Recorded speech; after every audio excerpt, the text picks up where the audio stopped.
If you don't have a promise, you don't have a future. The promises of God, those are the props on which a believer leans. It says, I cannot guarantee the future, but I have a word for my future.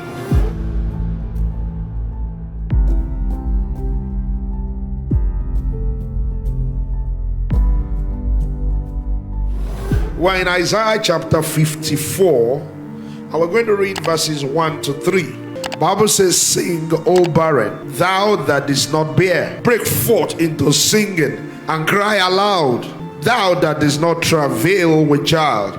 For more are the children of the desolate than the children of the married wife, saith the Lord. Verse 2, enlarge the place of thy tent, and let them stretch forth the curtains of thy habitations.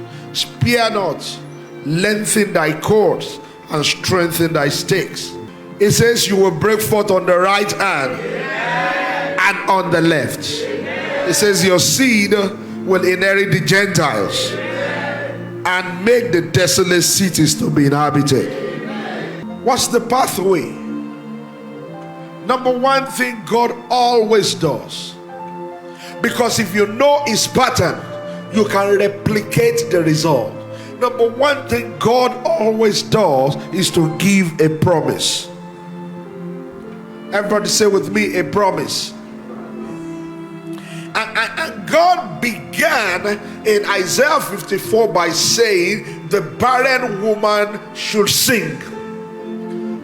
Ordinarily, one would have thought that the barren should wait until she has a baby before she begins to sing. But no, the Bible says that the barren woman should begin to sing. And just in case you are thinking maybe she's barren of ideas, or she's barren of, we can talk about barrenness in many ways. He said, no, she did not bear yet. She doesn't have a child yet. So, yes, you are the one I'm talking about.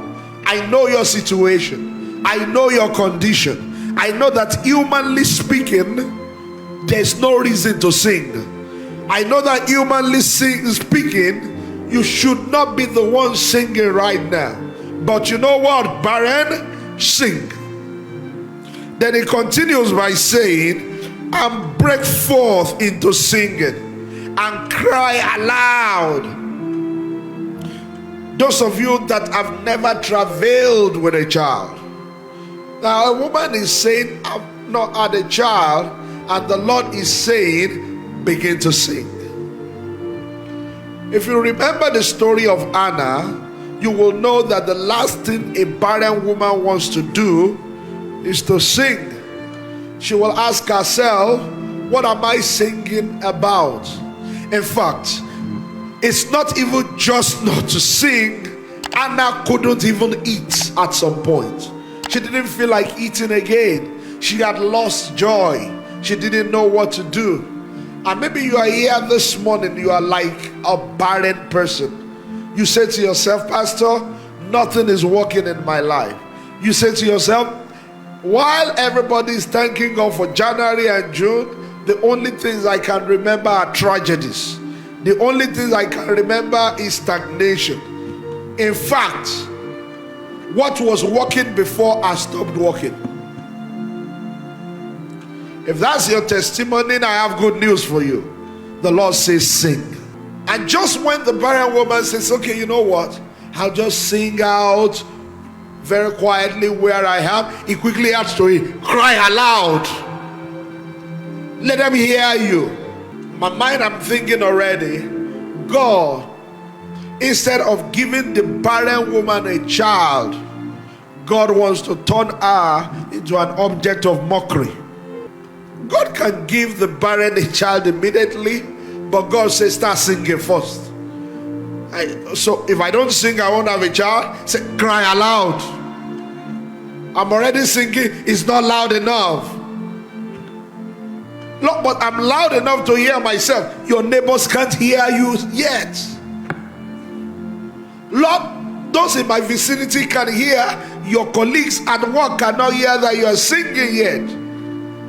Lord, they will think I am mad. You are now getting it. I want them to think that you are mad. That is the phase of the promise. Lord, why will I do that? For more will be the children of the desolate than the children of the married wife, saith the Lord. Come on, tell your neighbor there's room for overtaking. Hey, I may not have a child today, but the children are coming.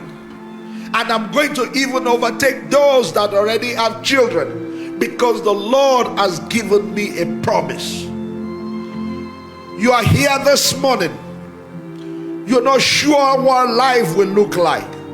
That is the reason God gives a promise. He gives us something to look forward to. He gives us something to look ahead to. Those of you here this morning, you are trusting God for a job.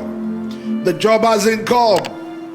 And you say to yourself, am I sure that the job will come? No, you are not sure the job will come, but you have a word that the Lord will bless you.